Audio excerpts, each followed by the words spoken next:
देवकी नंदन कृष्ण गीता पाठेन तुष्यति यथा न वेदैदानेन यज्ञ तीर्थ व्रतादिभि।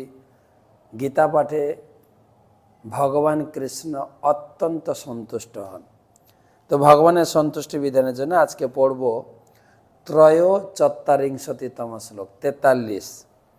शौर्यं तेज धीतिर्दाक्ष्यं युद्धे चाप्य पलायनम दानमीश्वर स्वभावश्च दानमीश्वर भावश्च क्षात्रम कर्म स्वभावजम।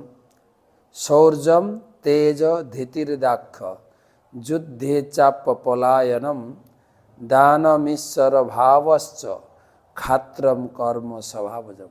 क्षत्रियर की गुण गतकाल के आमरा ब्राह्मणेर 9टा गुण शुनेছি।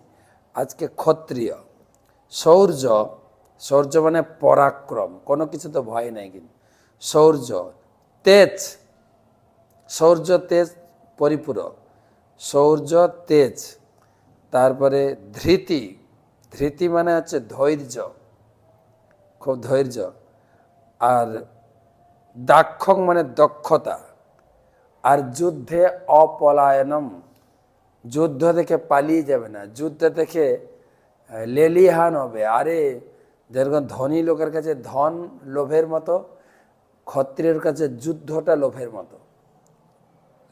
অপলায়নম দান দান করবে আর শাসনের ক্ষমতা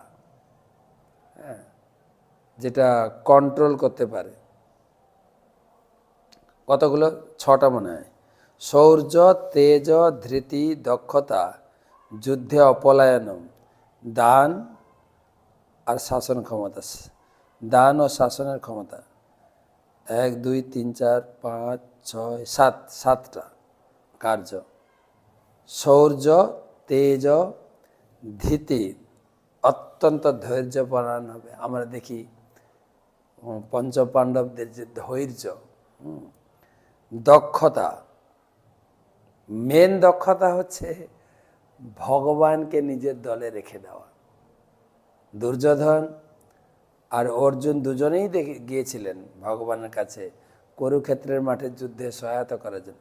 দক্ষতাপূর্বক অর্জুন কৃষ্ণকে নিয়েছিলেন, সব কিছুর সঙ্গে কৃষ্ণকে রাখেন। আর যুদ্ধ ছেড়ে পালিয়ে যাবেন না। যুদ্ধ ছেড়ে কৃষ্ণ পালিয়ে গিয়েছিলেন, সেই জন্য তার নাম হয়ে গেছে রণছোড়। সেই জন্য যুদ্ধে পালাবেন না। আর ডমিনেটিং ইংরেজিতে বলে শাসনের ক্ষমতা, ডমিনেটিং করতে পারে সেই ক্ষমতা যার আছে। কেউ যদি এটা বলবো ও যদি উনি খারাপ পায় ওই রকম না, শাসন ক্ষমতা থাকবে, তিনি হচ্ছে ক্ষত্রিয়।